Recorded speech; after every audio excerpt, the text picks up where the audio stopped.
Hi, I'm Ailbhe McDonagh. In this video, we will be looking at shifting, particularly link note shifting. This is the third of 4 shifting videos I have made, so please do go back and have a look at the first 2 because I talk about the motion of shifting in the previous videos. What is a link note shift? Well, let's say we want to start with a lower finger and arrive at a higher finger. Well, let's try a B on a first finger going to the G in 4th position. So there are 2 different ways that we can shift to that. We can do what we talked about before, sort of like the substitution fingering, except just making the sausage part straight away from the beginning. And that would mean that we transfer all of our weight like this.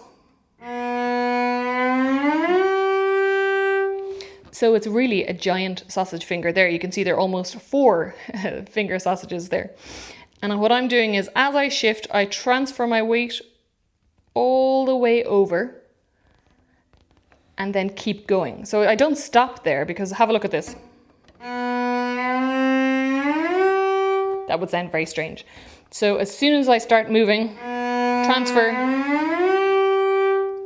it's like I'm pretending that there is no difference between this note and setting off. That's the idea. So we're just transferring our weight and moving whoosh, in one big motion. So that takes a little bit of practice. Whoosh, this, not having this end, but really squishing them together. So I often have to practice that to really make sure that I'm forcing my fingers together to go up, transfer the weight, and you see the motion of going up actually does the transfer. Okay. Now that's not our link note shift, but it's important to recognize that one because as we're shifting here, we are shifting on our new finger. Okay. So that's like the substitution shifts.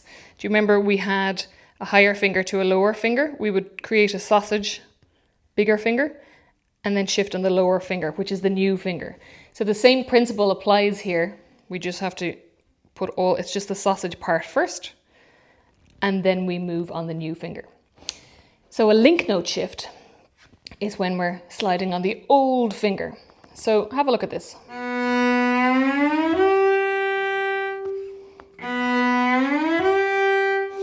So I'm sliding on my first finger.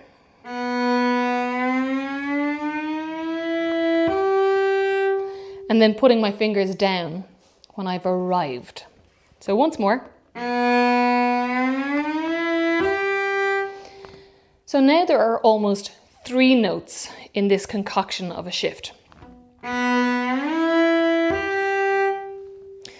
So this type of shift is used a lot in classical music, in classical repertoire. So your Haydn concertos or a lot of the Baroque music that you will play, a lot of your Bach suites, because this ends up with a cleaner shift. So if we leave it quite late, up, do you see there I left it quite late and I can't hear now that middle station. It's sort of like a level. So we've got one note, another note, and the last one. But rather than going down here, we immediately go whoosh, down on the 4th finger. So as soon as you think you're there,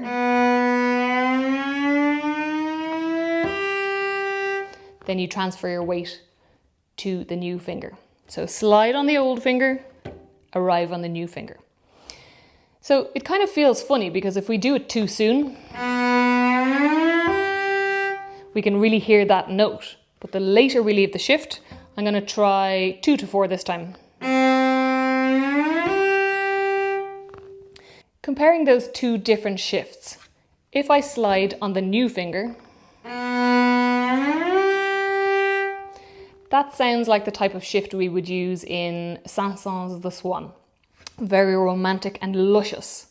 This, on the old finger, the link note shift. Let's leave it a little later than that. Much cleaner. So we're talking about the type of music that you're playing when you're thinking about choosing one shift or another. So you're always choosing it based on the type of taste that you want to present playing, not the difficulty of the shift. So that's another decision you have to think about.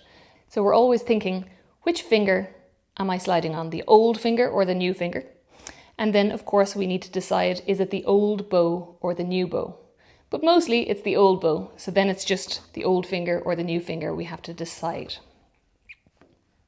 Thank you for watching this video. If you have any questions or comments, please leave them below.